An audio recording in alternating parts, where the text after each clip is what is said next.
Chaque jour, Charles et Carole vous présentent la leçon de l'école du sabbat.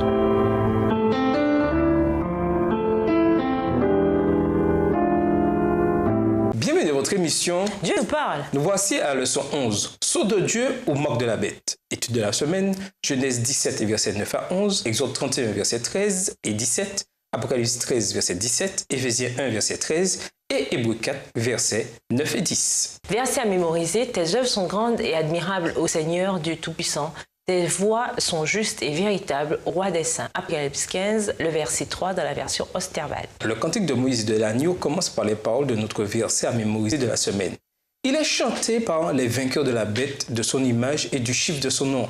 Alors qu'ils se tiennent debout sur la mer de verre au ciel, Apocalypse verset 2, comment en faire partie? L'un des signes les plus révélateurs du véritable peuple de Dieu au dernier jour, c'est le fait qu'il proclame le message du troisième ange, celui qui met en garde contre la réception de la marque de la bête. Pourtant, bien qu'il n'y ait pas d'avertissement plus sérieux dans toute la Bible, de nombreuses idées confuses concernant cette marque ont circulé au fil des années.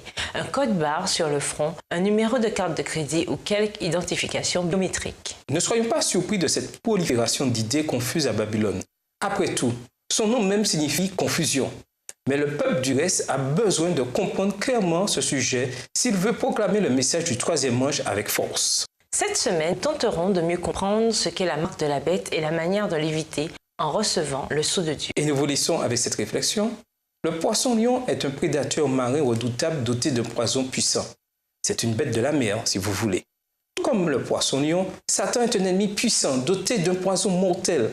Tant que nous avons le sceau de Dieu, le poison de Satan ne peut pas nous nuire. Au revoir. Et à demain si Dieu veut.